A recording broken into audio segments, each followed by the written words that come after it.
So we're going to go through the Planck clock, and we're talking about an analog clock, not a digital one. So we're talking about imagining, if you would, that there is a giant clock on the floor. So in a plank position, similar to the up position for a push-up, where you can be on your hands and on your toes, with your body straight and head neutral, can you reach out at the different hours on a clock face? And the hope is to make the clock bigger and bigger and bigger with every reach you have.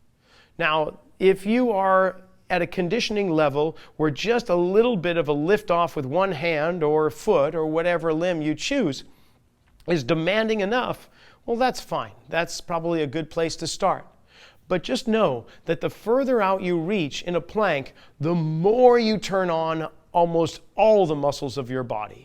The further out you reach, for instance, like holding a watermelon, and you start reaching further and further out, it gets a lot harder. More and more muscles are turning on to keep you from collapsing down.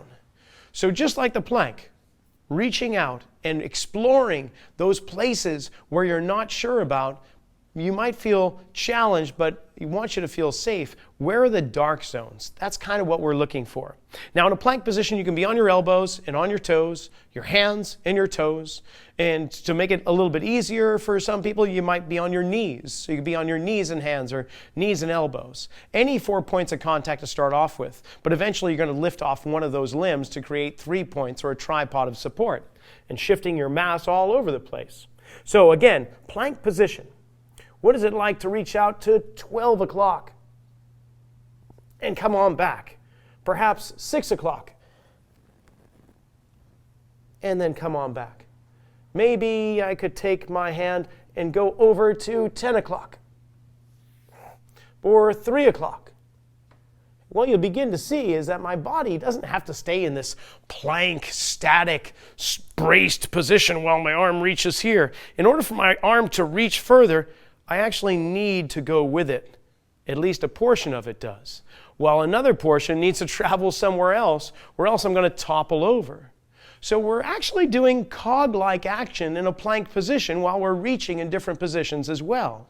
So wherever the hand goes, imagine the hips moving away and the rib cage moving toward. So if I'm reaching in this direction, head and rib cage moving toward, but hips go in the opposite direction. This is going to load the tissues of the body a lot more effectively. So with the Planck clock, you can go around and be very orderly from 12 high noon all the way 1, 2, 3 around the clock until you get back up. Or you can just explore. What hour is it that I struggle with the most? Can I start to feed some strength and experience into that direction so that's no longer the weakest link in my chain? So that's the key, trying to find the weak link in the chain. Don't explore the same pattern over and over that you're really good at, because what you're going to expect there is just more imbalances, a strong place that gets even stronger while we neglect the weak area that we never really want to go because we might be afraid of it. Maybe there's a past experience of injury or something where the last time I reached over there, something bad happened.